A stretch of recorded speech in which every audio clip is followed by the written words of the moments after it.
Well, right now we're also getting our first look on the ground, what is left of Egmont Key. Yeah, take a good look here. You know, lightning started that fire that burned uncontrolled on the island for 3 days.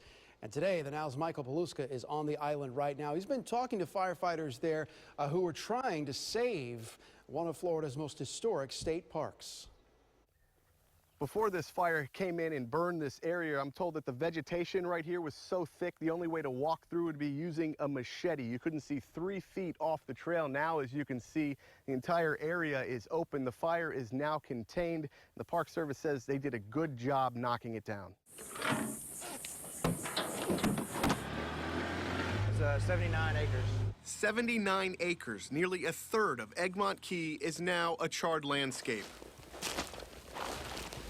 It looks devastated at this point in time. But U.S. Fish and Wildlife firefighter Josh Havard says it could have been a lot worse. There are no fire trucks to fight the blaze on the island, no heavy equipment to dig fire lines, just men and women in the searing heat doing backbreaking work to try and control the fire, and getting there was half the battle. it's just the logistics of getting people and supplies and of course safety. I mean, you're that much further away from an ambulance or anything like that if something were to happen. On Tuesday, the fire raging, we shot this video about a mile away on Fort DeSoto as 2 helicopters dropped 300-gallon buckets of water. Those water drops gave Havard and a handful of other firefighters enough time to light backburns into the night to protect historical structures.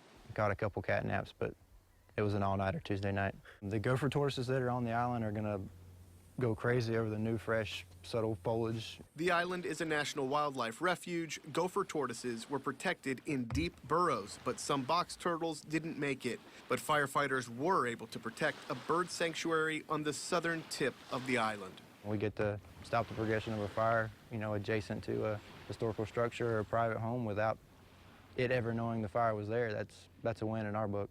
These cabbage palms look pretty bad here right now, but we're told they will come back to life. 99% of them will survive this fire, and it will be green here on Egmont Key again. We're on Egmont Key. Michael Paluska, ABC Action News.